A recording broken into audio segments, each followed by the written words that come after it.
നടിയെ ആക്രമിച്ച കേസിലെ നടി മഞ്ജു വാര്യരുടെ മൊഴി നിർണായകമാകും. കാവ്യയുമായുള്ള ബന്ധത്തെക്കുറിച്ച് തന്നെ ആദ്യം അറിയിച്ചത് അതിജീവിതയെന്ന് ദിലീപ് സംശയിച്ചിരുന്നുവെന്നായിരുന്നു മഞ്ജു വാര്യരുടെ മൊഴി. നടിയെ ആക്രമിച്ച കേസിലെ 28ഓളം പേരായിരുന്നു മൊഴി മാറ്റിയിരുന്നത്. ആദ്യവസാനം പറഞ്ഞ മൊഴിയിൽ ഉറച്ചുനിന്ന ആളാണ് മഞ്ജു വാര്യര്. കാവ്യയുമായുള്ള ബന്ധത്തിന്റെ പേരില് വീട്ടില് വഴക്കുണ്ടായിട്ടുണ്ട് എന്നുൾപ്പെടെയായിരുന്നു മഞ്ജുവിന്റെ മൊഴി. ദിലീപിന്റെ ഫോണിൽ നിന്ന് ലഭിച്ച ചില സൂചനകളിൽ നിന്നാണ് മഞ്ജു ദിലീപും കാവ്യയുമായുള്ള ബന്ധത്തെക്കുറിച്ച് ആദ്യമറിയുന്നത്. പിന്നീട് മഞ്ജു ഇതിനെക്കുറിച്ച് ആക്രമിക്കപ്പെട്ട നടിയോട് ചോദിച്ചു. കാവ്യയുമായുള്ള ബന്ധത്തെക്കുറിച്ച് മഞ്ജുവിനോട് പറഞ്ഞത് ആക്രമിക്കപ്പെട്ട നടിയാണെന്ന് ദിലീപ് സംശയിച്ചിരുന്നു. തന്റെ ജീവിതം തകർത്തത് ഈ നടിയാണെന്ന് ദിലീപ് ഇക്കാലത്ത് പലരോടും പറഞ്ഞു നടന്നിട്ടുമുണ്ട്.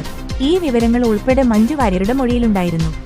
കേസിൽ ക്രിമിനല് ഗൂഢാലോചന നടന്നെന്ന് ആദ്യം പറഞ്ഞവരിൽ ഒരാളും മഞ്ജു വാര്യരായിരുന്നു. 2017 ജൂൺ 21-നാണ് കേസിൽ മഞ്ജു വാര്യര് മൊഴി നൽകുന്നത്.